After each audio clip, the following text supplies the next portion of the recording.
So you saw the game Monday night. Yeah. What's your take on the surprising ending?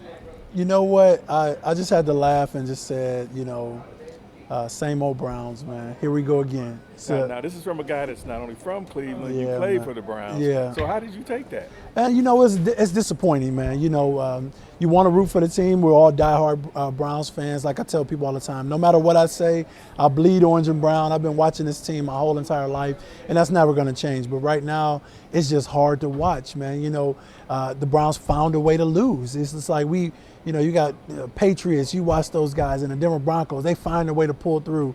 And the Browns just find a way to lose, and it's just tough to watch, man, as a Browns fan. Was there anything encouraging from the game at all for you? To be honestly, from my perspective, I think that Austin Davis is a pretty good young quarterback.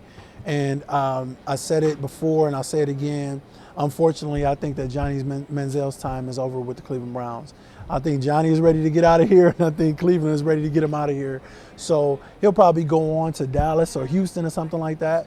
But looking at Austin Davis, and I really like josh-mccown. I think josh-mccown, he surprised me. He's playing really well, and I'm starting to like him more as a person. We focus so much on Johnny-Manziel's poor character. Nobody's talking about how great of a man and a person josh-mccown is. So you talked about Davis, how well he played, and you just said that Manziel era is probably over. Yeah. Who would you start against Cincinnati? You know what? If josh-mccown is healthy, I like josh-mccown because I honestly think, even though he's 36 years old, he's walking wounded right now. But if he's healthy, josh-mccown is the guy. But I did see some promising things from Austin Davis. But then you got to look at that Johnny-Manziel piece and say, if we're going to trade this guy, because I don't think we cut him and just get rid of him. Not when you spend a first-round pick. We can't do the Brandon Whedon thing and the McCoy thing and just keep getting rid of these guys that we're spending draft picks on. This is our future of our franchise. Let's get something out of it. So let's showcase him that he can be on the field and that he might be potentially a good player. Hopefully somebody will take that bait and we'll get an opportunity to get something for Johnny-Manziel. What about as far as the front office when you look toward the future? Who will be back? Who will be gone? What do you think? See, I'm the type of guy where I think that regardless of the record these first 2 years, we got to stick with the front management, so to speak. The front office has to stay intact. I think the coaching staff has to stay intact. I know that's controversial. Everybody's like, "Oh, it's time for Pettine to go." But Cincinnati, the troubles that they had, Yep. and they kept their coaching staff. If you look at our division, we're the only team in the division who has had so much inconsistency over the past 5, 6, 7 seasons.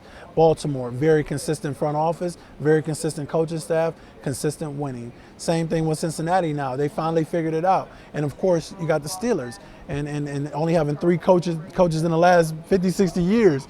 So the consistency equals to consistent play on the field. And I don't think the Browns have figured that out yet from an organizational standpoint. So wait a minute. So you're saying that Pettine should stay? Pettine got to stay. Ray Farmer should stay. Keep Ray Farmer. Give him now. You also got to understand. First time general manager, first time head coach.